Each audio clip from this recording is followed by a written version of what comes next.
Welcome to the Bridging the Gap podcast, where our mission is to encourage, equip, and empower every woman on her faith journey with Jesus Christ. Today, we are honored to hear from married and in love parents, church leaders, and business professionals, Delmas and Sarah Gibson, as they have a conversation with our podcast host, McKelty Bloom.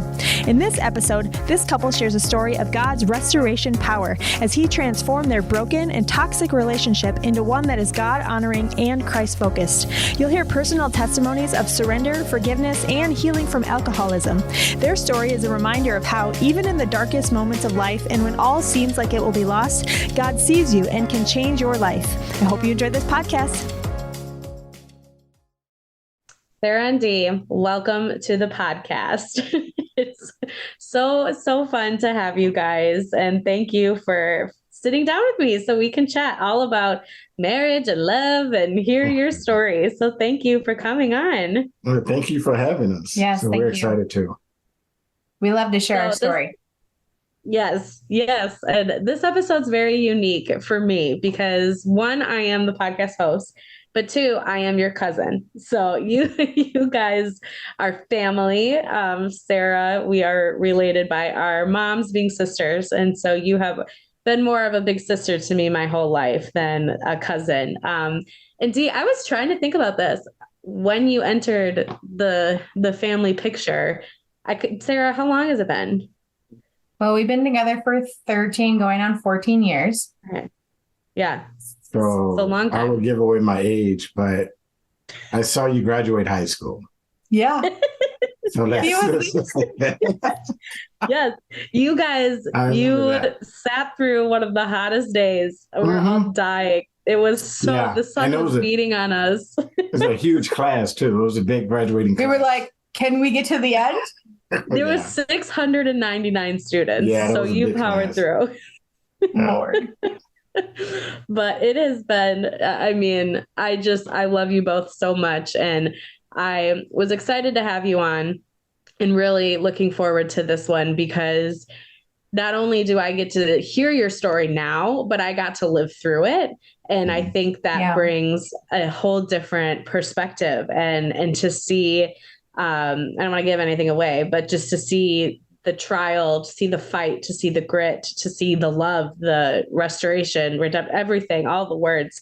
To see it firsthand just means so much to me and gives me a lot of hope, honestly, in life when I see other people battling things and struggling. So I'm excited to just share your story with the world today, whoever is listening, to give them little glimmers of that too. So why don't you just start us off and just introduce yourselves, what you're doing in life these days. I know you guys are very active in your church and in ministry and with families. So why don't you just start us out there? Well, I'm Delmas Gibson, husband, father, child of God, I guess. Not I guess, but, it's so much there. We've been married for 5.5 years, together for 13 years. And right now, I'm just in a season of life where I'm just living day by day, literally. But at the same time, I'm full of such gratitude, to be with my family, to spend time with my kids, and even my work life. I work as an account manager, and I'm enjoying my work, that I do. And you mentioned, being active in the church. We are both very active in church, and it's just been a joy. It's a pleasure to just be part of a local community and to just grow in the things of God. And so I guess if you sum all of that up, that's who I am. I'm here, and I just want to influence people in my inner circle and just learn and just be excited. I want to wake up every day excited about what does God have today to do. Mm-hmm. Sorry. That's good. Mm-hmm. So obviously Sarah, and I guess I would, to follow your lines here, wife, mother of two. We have an 18-year-old graduating from high school this year, which is still blowing my mind. She was 3 going on 4 when we first met. Yeah. It's insane to just think about, how much of an impact she's had on our life, both of us, and just me. But, and then the 7-year-old. So, he keeps us extremely busy. You mentioned, you mentioned church. It's definitely a cornerstone in our life. It's a place that we've built a family instead of just being brought up into a family. Mm-hmm. And I think that it's definitely created a more wonderful and peaceful life, if I can put it that way. I work outside of the home. I work at a private Christian school that's local to us and loving it. Mm-hmm. I love it. And I really think, you downplayed a little bit how active you are in church, because it's a big church. And every time I go to visit, I can't walk like 5 feet without someone stopping D to talk to him like they've known him his whole life. Like he's like the poster child for this church. Okay, I'll give you the list. You want the list? Here's what we do. We lead Saturday night welcome group. We lead a marriage group. We minister on Wednesday nights, where we are prayer counselors, prayer altar counselors. And we go to church outside of all of those times serving. D is part of the Alpha group. And I don't think there's anything else you can get involved in. No. That's what's He's involved in the men's ministry. Mm-hmm. Everywhere. We're everywhere. But we love it. It's fun. But with all of that, to say all of that, it has to be a balance, though. You have to balance, because you can spend, I'm learning, that my first ministry is to my wife and my family. Mm-hmm. And so it has to be a balance, even though we do all of that. It sounds like a lot. Sometimes we still debate or talk if this is too much, but they don't happen all at the same time. But it can sound like a lot. But, it's fun. It's just fun to be there, though. It's fun, to leave from work and go to church and be around people and to laugh, smile, and be sad together sometimes. Mm-hmm. And just, it's a safe place. We talk about a safe place, like a safe place. Mm-hmm. Yeah, mm-hmm. Absolutely. As it should be, right? Yes. Yeah.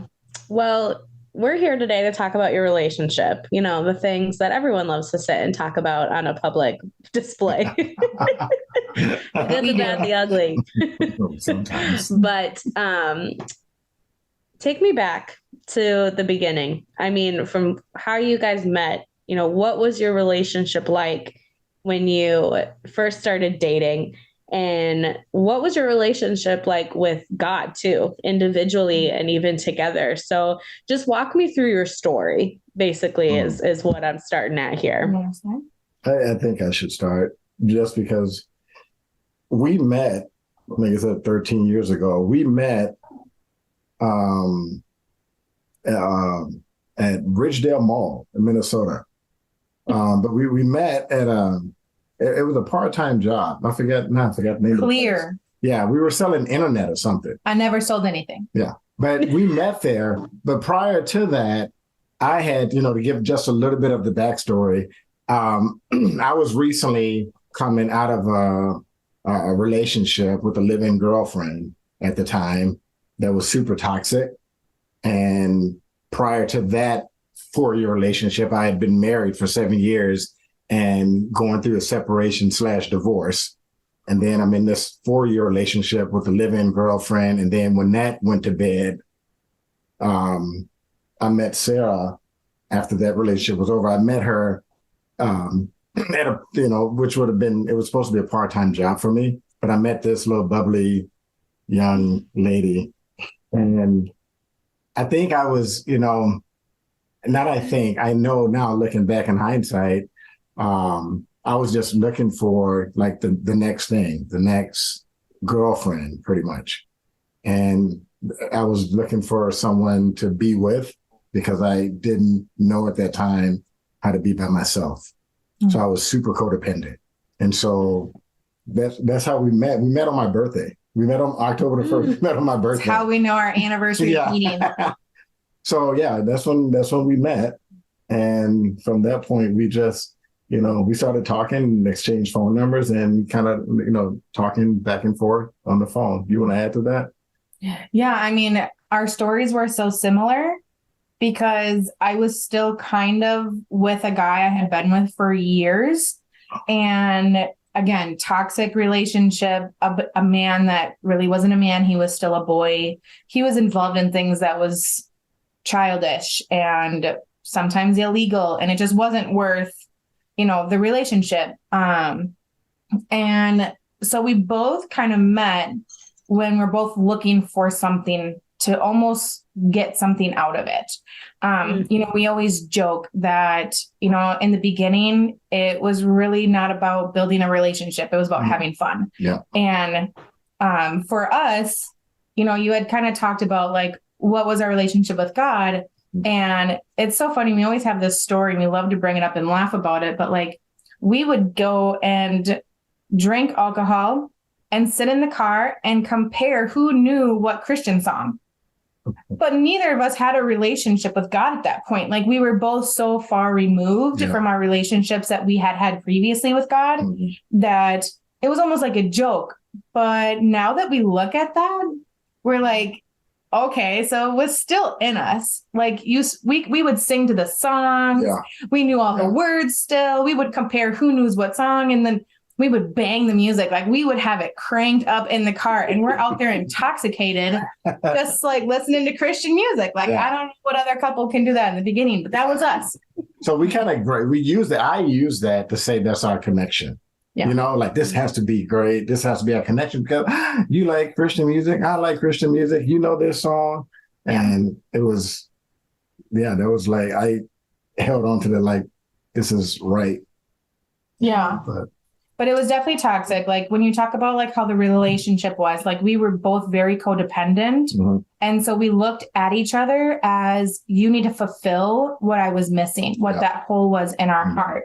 And so for him, he needed that desire to have somebody to be with him, right? His love language is affirmation, but also quality time. And so for him, it was like, I need somebody to fill my quality time. Like, I need somebody to fill that up because he wasn't getting it. Yeah.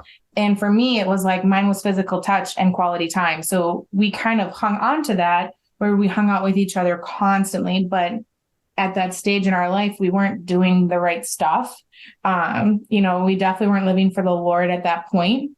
Mm-hmm. And so the first many years of our relationship, it was very toxic back and forth. It was just, for me, a bunch of drinking to numb a lot of the pain from my previous marriage, which I had never dealt with, never healed from that.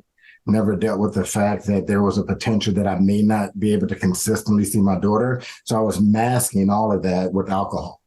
And so literally, I don't want to jump too far ahead, but literally, when we met, I was probably intoxicated.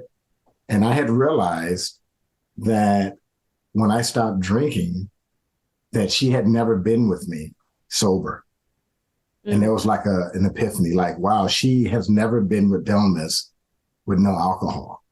And that, that was kind of scary, because you spend like 7 years with someone, and then now you're like, wow, who does she think I really am? Because I didn't know who I was, So yeah, we spent the first years masking all of the codependency, all of the hurt, the pain, not knowing how to deal with it. Not me personally, not wanting to deal with it.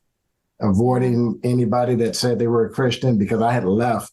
I just ended up leaving a church when I went through a separation. And so I didn't know how to deal with that. So I just left. I didn't want to deal with Christians. I didn't want nobody to talk about God, because then I would begin to feel guilty. Like, I know that I should rededicate my life or go to church, do something. I just didn't know what. But so because I didn't know what to do, I didn't want to deal with it at all.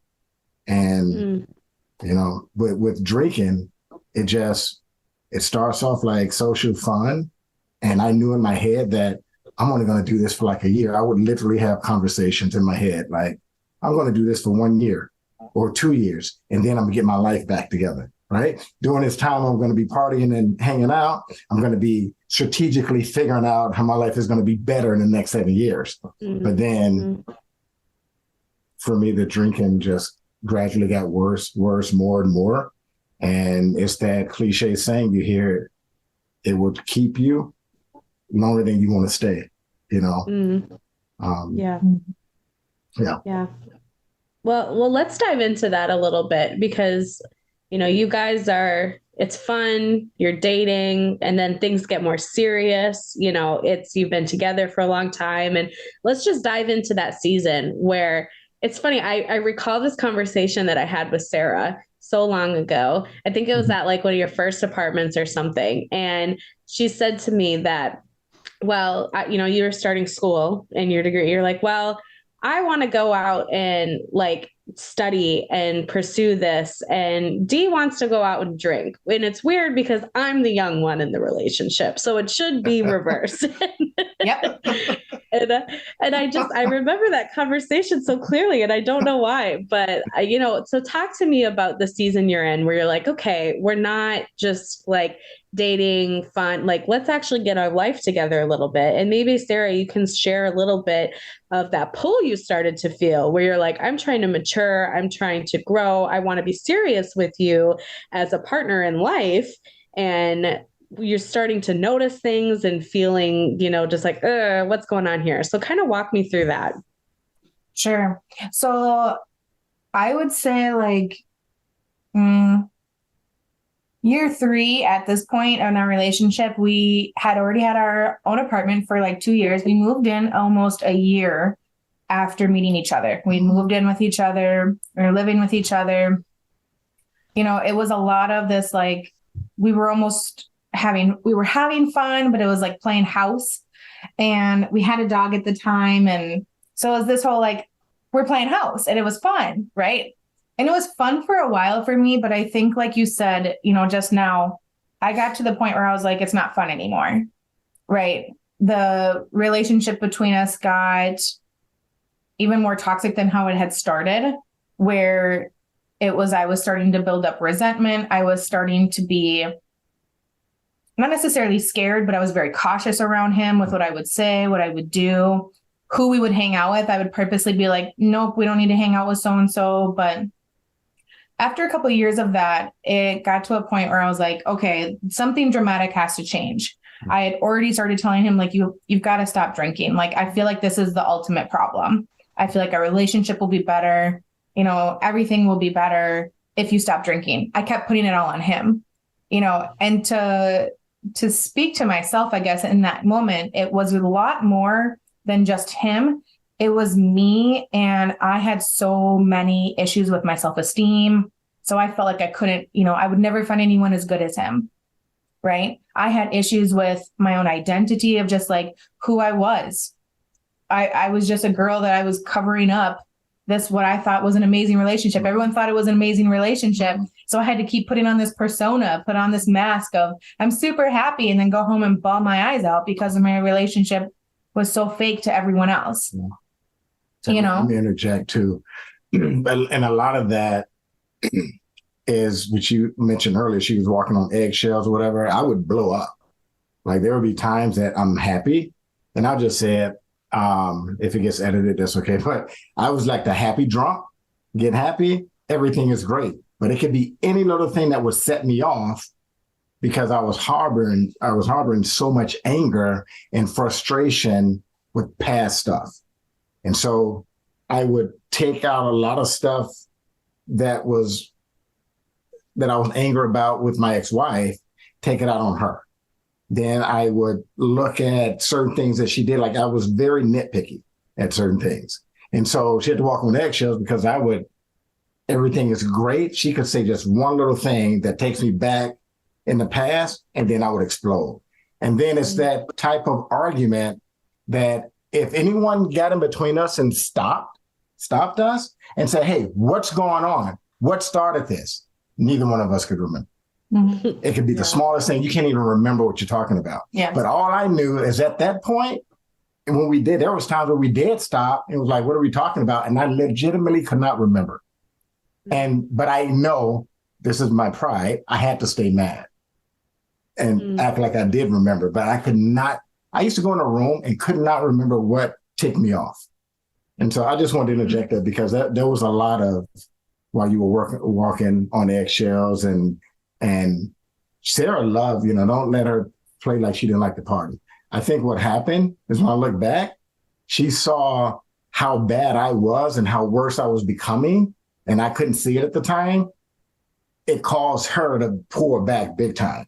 Like in the past, I've been in situations where if I've seen people drink more than me and they look like they need help, I would stop to help that person. And I think that was Sarah. Like, this guy needs help. And if I'm drunk and he's drunk, it's not going to end well, And I remember one time we had an argument over who was going to get the DWI that night. Remember? We were like sitting there arguing, like, who's going to drive, who's more messed up. And you're talking about that's the insanity of it. But at the end of the day, it was all masking a bunch of junk. And I'm sure I don't have to tell you, but, drinking is just a symptom of a much deeper issue. And we didn't know how to deal with it. And I personally did not want to even touch it. And I just literally felt like, at that time when you're buzzed, you're just going to live like this every day without direction and hope I don't run into any Christians. So you're feeling this tension. You're at this point where you're like, okay, this, there's this underlining thing. We realize there's these issues, but we're not willing to do anything about it. So then what happened? Then we had a baby. Because that fixes everything, right? It fixes everything. Fixes everything. You bought it. You have issues out there, have a baby. It fixes everything. Don't do that. Bad advice. Bad advice. Do not do that. No, actually, 2015, we bought our first house. We found out we were pregnant. We unfortunately lost one baby. And at that point, like, Dee started to connect with me, I think, in the loss of our first baby. And it was like, oh, he's loving me. Let's get pregnant. So then I was like, okay, let's purposely try to have a baby. So at that point, we did. We got pregnant again. Sorry, I want to interject again, but we felt that would bring us together. Right. That's what I'm saying. Yeah. We thought it would bring us happiness. And I was like, somebody to love me unconditionally will be my child. And it was like, oh, and if that child is there and that child loves me, then Dee will love me more because I brought him a child into this world.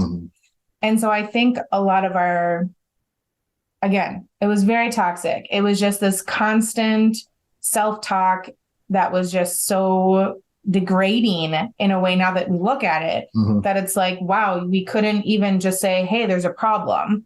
It was just, we kept piling on all the stuff in hopes that something would fix it.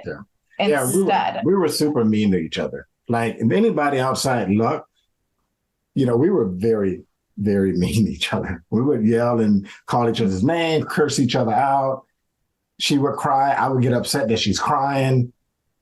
That would make it worse. And I'm like, you suck. You know what I mean? I don't even like you. Don't know if we should be together. I'm sorry. I'm just being honest.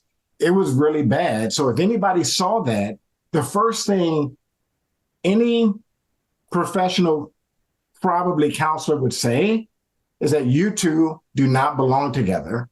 You need to go your separate ways. And at that exact moment in time, they probably would be right. But it was super bad. And I thought if we had a child, that would keep her in my life. Because part of me was like, I don't really know if I like her, let alone love her, right? But I'm too fearful to be alone and to kind of start this whole thing.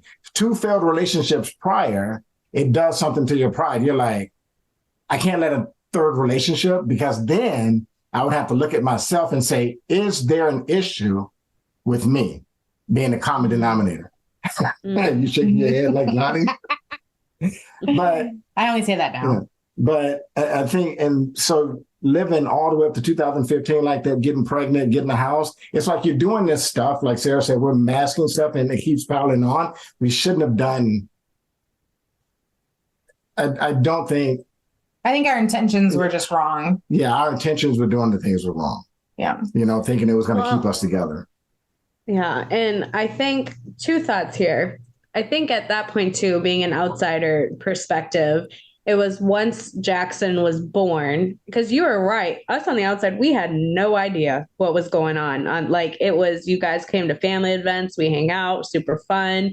Dee's so great. He's so charismatic, all these fun things. Like, he's so funny, all these things. But it was when Jackson was born where it was like, okay, something's off. And I think maybe I just knew because I lived with your mom, Sarah. It was right out of college. And I ended up moving in with your mom. And so it was like, oh, Sarah and Jackson are spending the night tonight for some reason. It was starting to see that something wasn't right. She wasn't wanting to be home.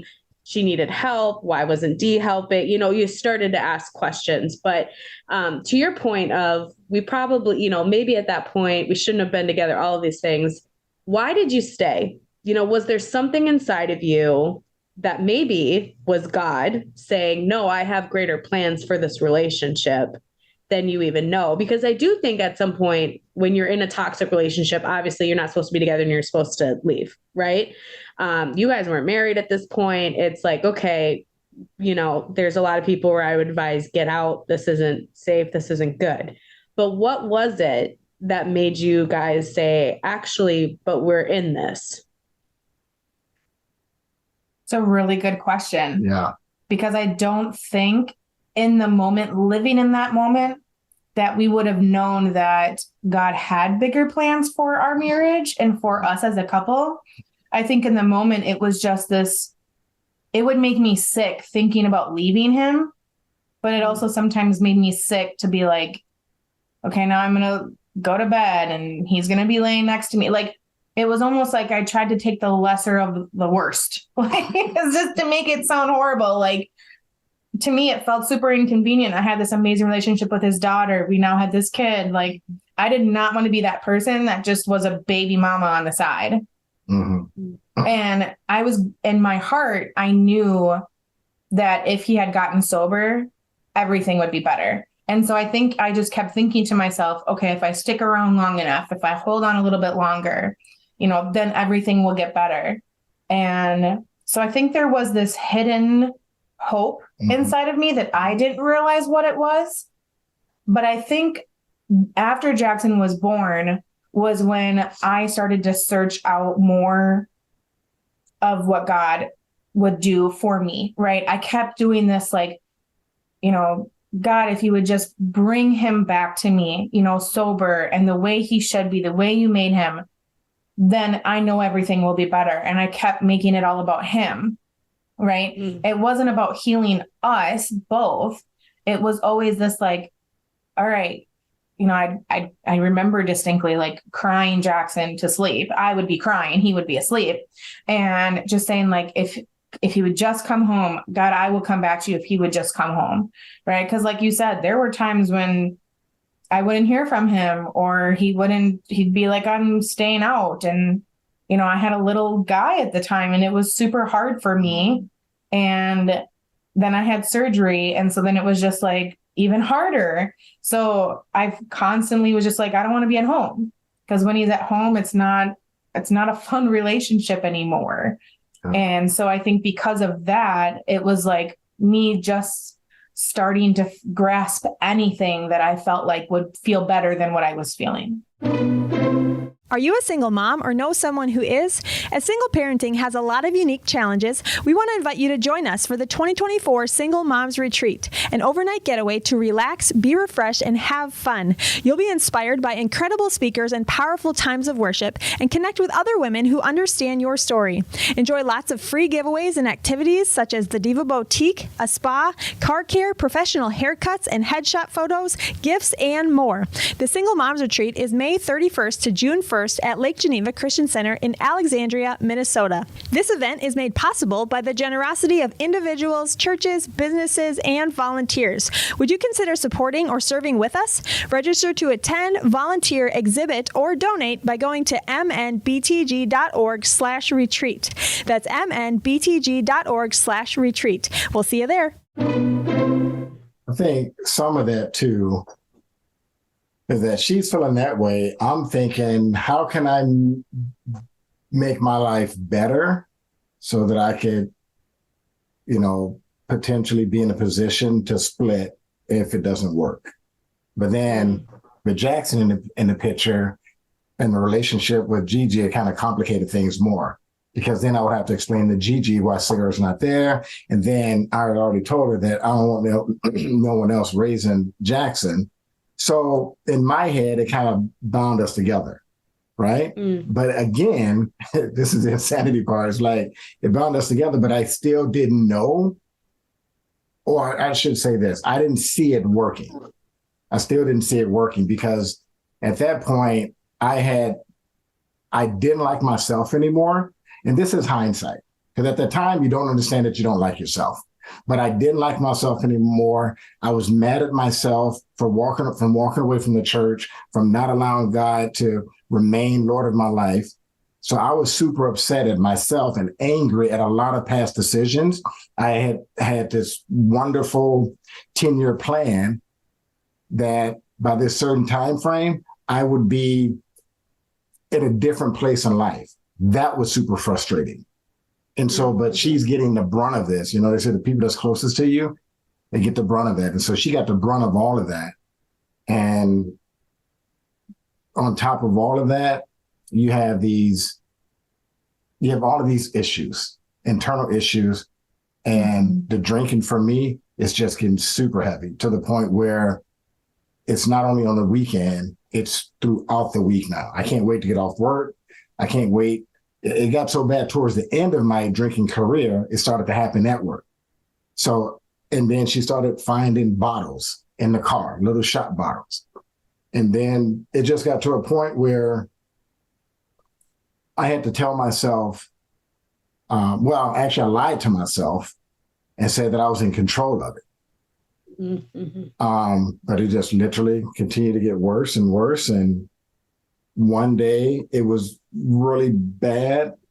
And I should say I had a couple of DUIs, prior to Jackson, right?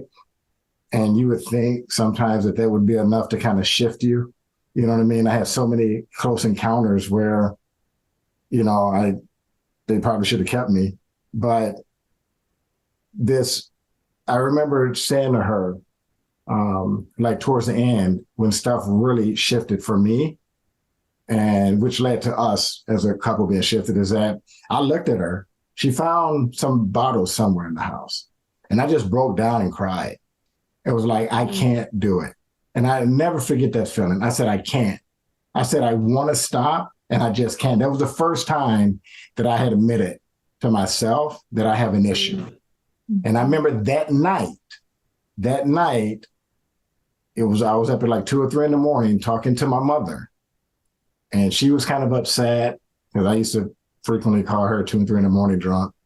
She worked overnight, so she was up. So she was constantly but she was upset. And she asked me one day, she said, have you ever asked God to take the taste away from you? And I got upset and I said, I haven't. She said, why? And she was yelling at me. She said, why? And I said, because if I ask him, he's going to take it away. I knew enough that he would, but I didn't want it to go away, because then I would have to deal with all of the feelings, all of the hurt, the rejection, the pain that I've been masking for so many years. And when that hit me, I was like, wow, that's why, I know enough that he would probably take this away, right? And that just hit me. So when I look back, I was on this journey starting to end the career in drinking, but I didn't know it, But I ended up getting a DWI. I got a DWI, and that was the turning point. I got arrested one night, driving down the street the wrong way on 169.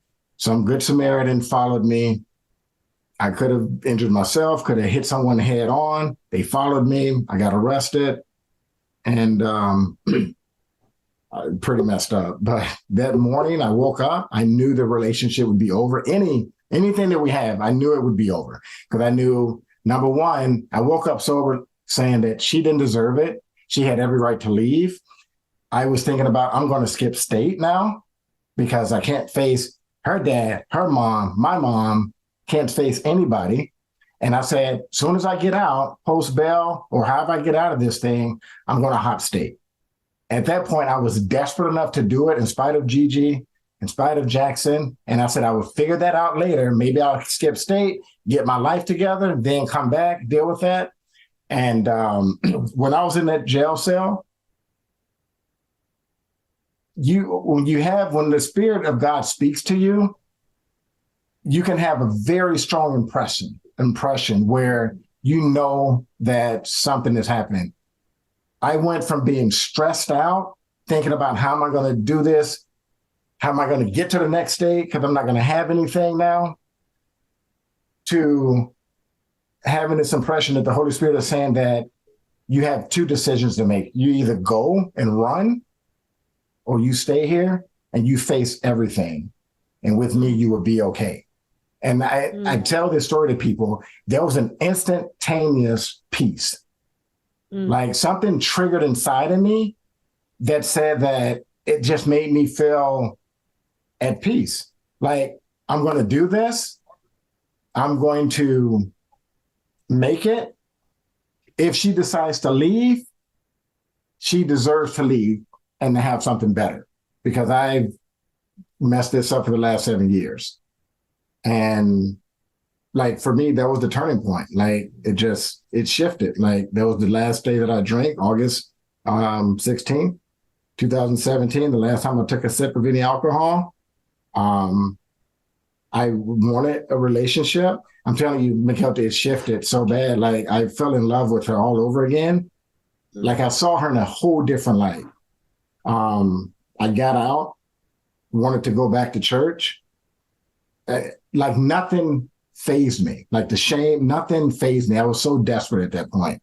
And I knew that if I didn't, that I could potentially not be here. And my thought was, what the crap just happened?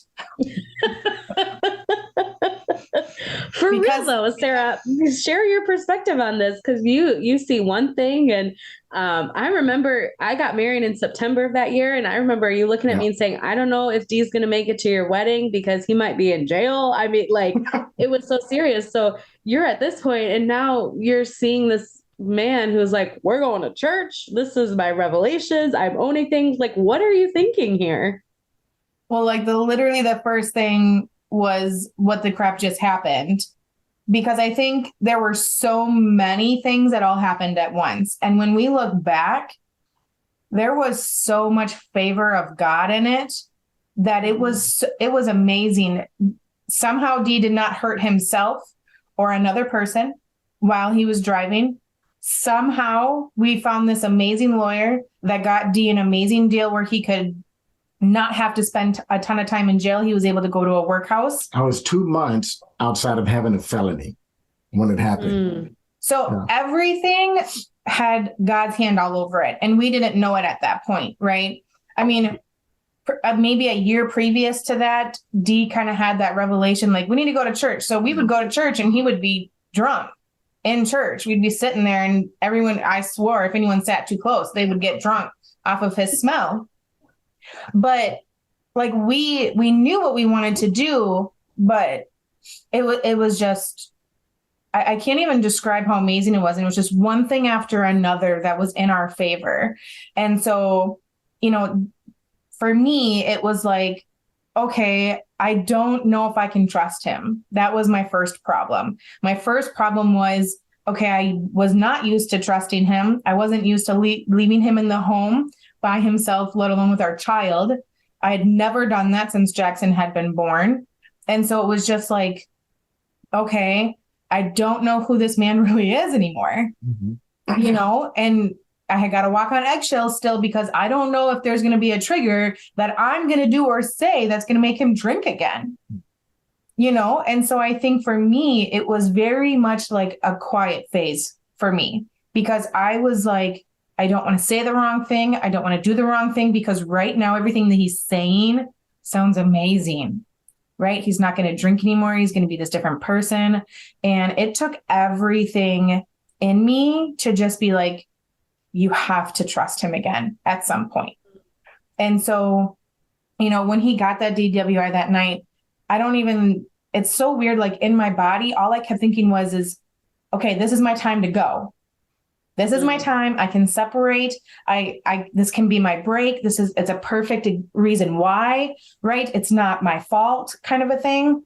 And I remember going back to sleep and waking up thinking, I'm not going anywhere. Like, just stick it out. Right. I have no idea who this new Delmas is going to be, and he kind of said over the phone with me, it's either Jesus or I'm going to die.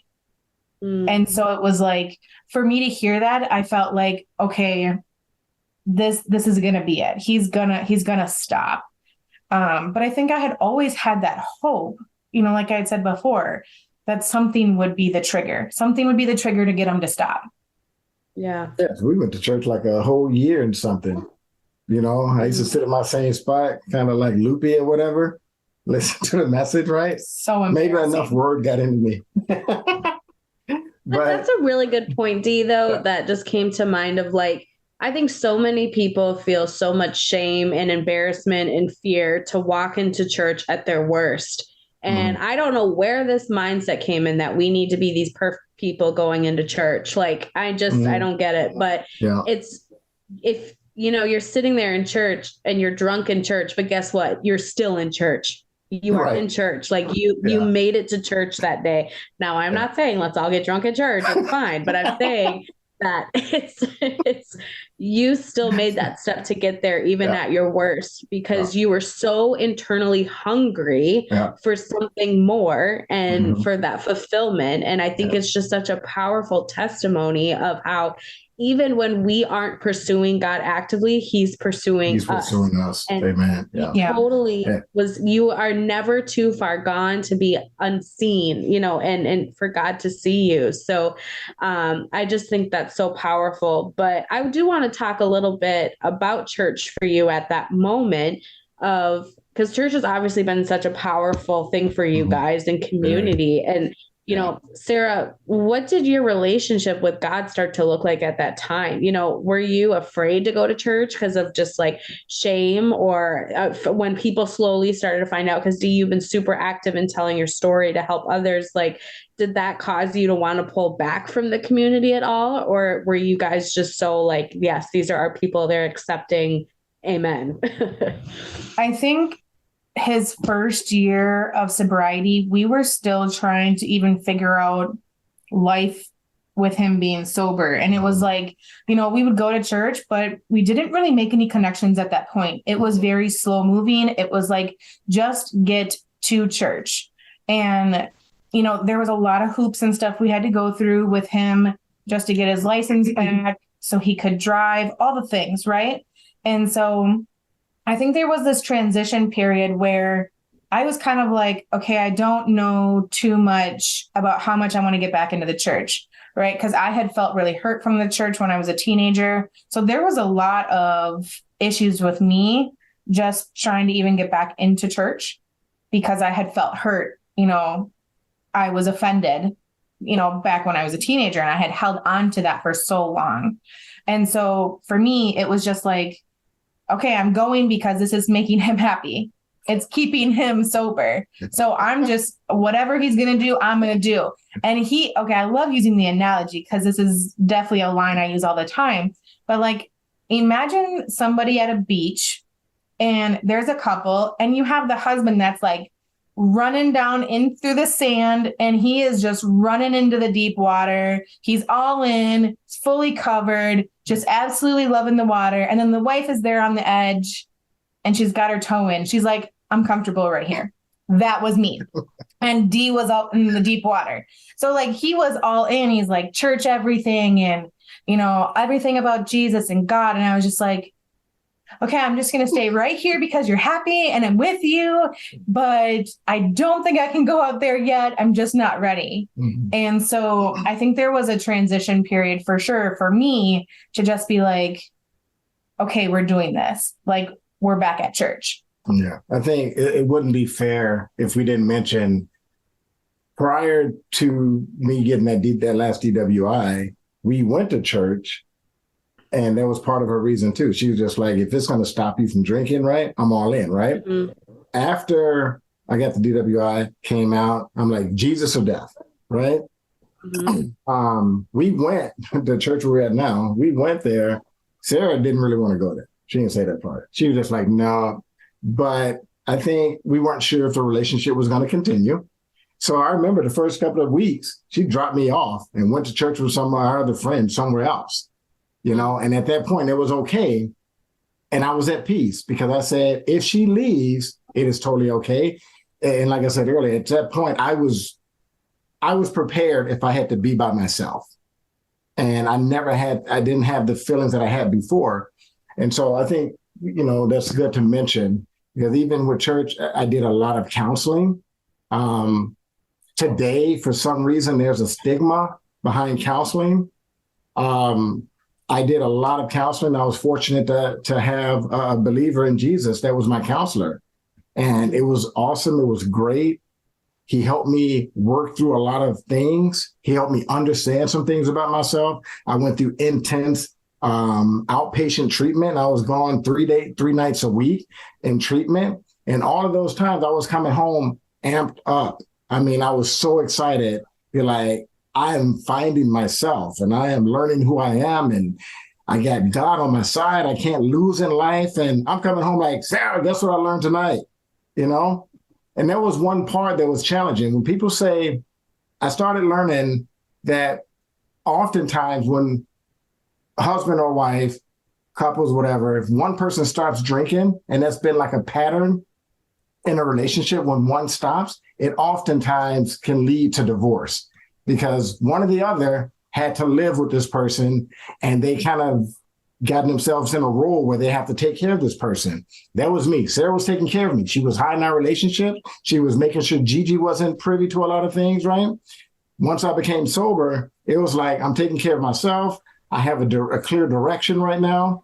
And at first I felt like we got into more arguments after I was sober than before. And that blew my mind. The reason why is because before he would get mad and then he'd leave and go get drunk. And now he was forced to be around them. Because I drove him everywhere for like a year and a half. Yeah, that's he true. Leave me. You have no license. You can't leave. We got to talk about this. Yeah. But I think I had that I thought that, hey, once I start drinking, it's going to make everything nice. Everything's going to be better and everything's going to be at peace. We had to learn. And like I said way earlier in the conversation, she had never been with Delmas sober. So once that was a reality, I was just like, you really don't know who I am. And we had to learn how to be married. And so church played a huge, huge part because that was part of my healing process. As I was going to AA groups, I was going to my counseling sessions, I was at church, I was, at my intense outpatient treatment as well. And so just hearing the teachings, being able to read the word for myself, that was healing for me. And then us as a couple, it was healing for our marriage because we didn't know how to be married. Even though we had, 6 months later after I got the DWI, we committed to getting married. And she accepted my proposal, I should say that. Yes. But we got married. It was a stipulation because we had talked about getting married. Even in the yuck of our relationship, we talked about getting married because in my eyes, I'm like, you get a house, you have a baby, you're married, but not in that order. Right. So I was like, we need to get married.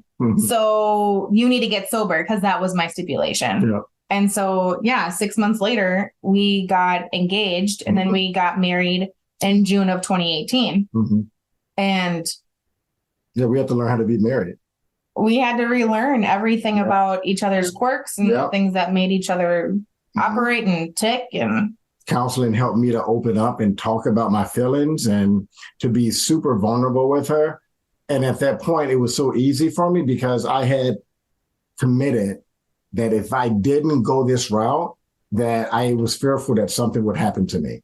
And so I had nothing to lose. So it taught me how to let her know what I'm feeling, what I'm going through, why I'm responding the way I am.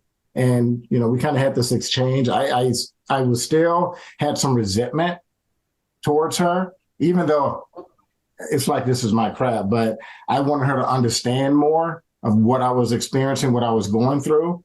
Because I started feeling guilty and shame, like everything was my fault. And then we would get in arguments about that. I'm like, it's not always my fault. You got a part to play too, you know. And then your counselors will say, stay on your side of the street. And I'm like, I don't want to, because I want to go over there and let her know it takes two to tango, right? So, but that was a lot we had to understand and work through, you know, to learn how to communicate with each other. Yeah. Yeah, with that too, as we're kind of wrapping up our time together here, I feel like there's just like one word that comes to mind, and both of you, and this might be just, I don't want to speak for you, but I think both of you might have experienced it differently, and that's surrender. And what it really looks like to surrender it all. And Dee, for you, I just, and I would love for you both to share on this, but I felt like it was surrendering your life in a different way than Sarah and I just had a conversation of surrender too. And she had shared with me her story of it, of it's surrendering trust. It's surrendering, if I'm in this, I have to trust this man who hurt me. You're surrendering hurt. You're surrendering healing. You're surrendering faith and dedication. So I just would love for you both just to share your personal experiences with that word surrender. Well, for me,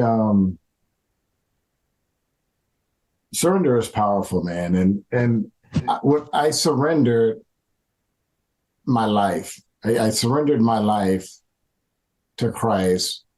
And the practical side of that was that I had decided that I had done such a bad job managing my life. And I'm going to say that in quotations, my life. My life, when I learned that my life was redeemed, it was bought with the price. It was bought with what Christ did on the cross. And when I learned that I have the opportunity to allow Jesus to be the Lord over my life. So I think it was a process for me to learn surrender. Even though it looked like I jumped in the deep end, I really didn't understand surrender. All I knew, I was desperate. And I was desperate enough to go to the Father and say, I need help. But when I really started, you know, it was a lot of the studying in the Word and a lot of the people at church. And this is so important.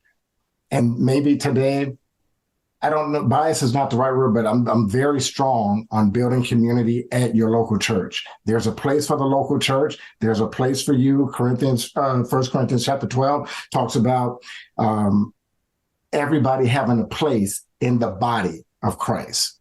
And so I took that very important, and I said, I have to surrender to God ideas. I have to surrender to the scriptures if I hold them true, if I believe that it's the word of God and that it's truth. I have to surrender to these things. And it wasn't until then, it was like my life literally started to take a shift and a different turn. I started understanding more every day. And I'm not saying, I'm like literally every day I started understanding more. So surrender is super powerful. And that's what it looked like for me. I got involved in groups at church because I needed people that could be around me, that could pray for me, that could help me, that could see things that I couldn't. And I told people verbally, you have permission to speak in my life if I start acting weird, and there were some other things that I said, but like I told her, if I act crazy, here's numbers you can call and say, call him or come get him. I gave her permission. I gave people around me permission. That was surrendering to God, to his people that's in place to help me. And that's what surrender looks like for me, giving it your all, knowing that you are not capable of managing your own life. Because if we say we are, there would be no need for Christ on the cross, because he wouldn't have had to send Jesus to die if we were capable of managing our own lives. Yeah, that's good. I should have went first. That was good. That was really good. I think for me, like you said, surrendering for me was definitely the trust. It was knowing that in the moment when, I'd finally rededicated my life and, we really started to, like Dee said, really get connected with people. It was it was almost like surrendering over anything I felt like I had to control. That's good. I have felt like I had to control our relationship, what people saw it as. I had to control the view that people had on us, and so I felt like I didn't have to do that anymore because he was turning into this amazing man of God, just on fire for God. And I was like, yep, my light's lit a little bit. It's getting there. The flame it's coming. But it was, it was a lot harder for me to release that control. And so I think it was, 2019, I got rebaptized. I rededicated my life. Everything just got so surreal. And it was just like, all right, if this is going to go to crap, then at least we gave it our all to God. And we said, you do with it as you want. And I think that's why we love to share our story, because it is a testimony to how amazing God was. Even though we didn't know he was there, we didn't know he was chasing after us. It's so much is the one out of the 99. I mean, we were two of the 99 and one because, we're two lost at that point. We were the two that were just roaming around, probably with each other, poking each other. We're the sheep that were over there poking each other and shoving each other off the cliffs. And we were throwing rocks at each other. Like, we were doing all of the things that naughty sheep would probably do. And God was probably up there like, you two idiots, I'm trying to help you. So it's just, it was so much of the just letting go of the control that I felt like I needed to be happy. And I could just be sincerely happy and start to grow relationships in a healthy way. Yeah, it's good. Yeah, it's good. So good. I just feel like we have to end on that. I mean, that was just such a beautiful encouragement and reminder, honestly, for people that just there's so much that God is doing that's out of our control. And what does it mean to just surrender it all to him, the good, the bad, the ugly, every piece of it. So I just want to thank you guys again for joining me. It's always a treat for me to get to hear your guys' story. And I just know and pray that it's going to bless so many others. So thank you both so much. Thank you for giving us the opportunity. Yeah, thank you. Yeah, it's fun. And I know you just ended it, kind of. That was a soft close. We're going to do a hard close.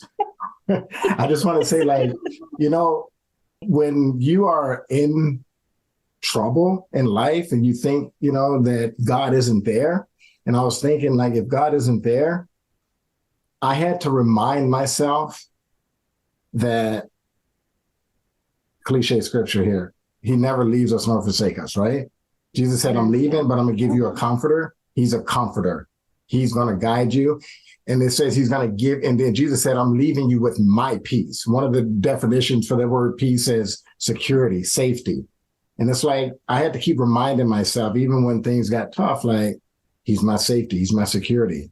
And I think even today, you have to keep, we keep telling ourselves that, keep each other encouraged. And with God, man, there's no limit. There's no limit. In society eyes, we shouldn't be sitting here together. Statistically, I should say that. Yeah. And here we are. Well, thank you for having us. We really appreciate the time. Sorry it went a little longer, I'm sure, but you're good. You have so much to say. I love it. It is an honor to hear from you guys. Good. Well, thank you so much. Thank you for joining us for this episode of the Bridging the Gap podcast. We were honored to hear from Delmas and Sarah Gibson on A Relationship Restored. You can learn more about Bridging the Gap at MNBTG by downloading the Bridging the Gap app through your app store or by following MNBTG on social media. We also invite you to take a moment to rate and review this podcast to help others find this resource as well. Thank you for joining us today, and we look forward to being with you next time on the Bridging the Gap podcast.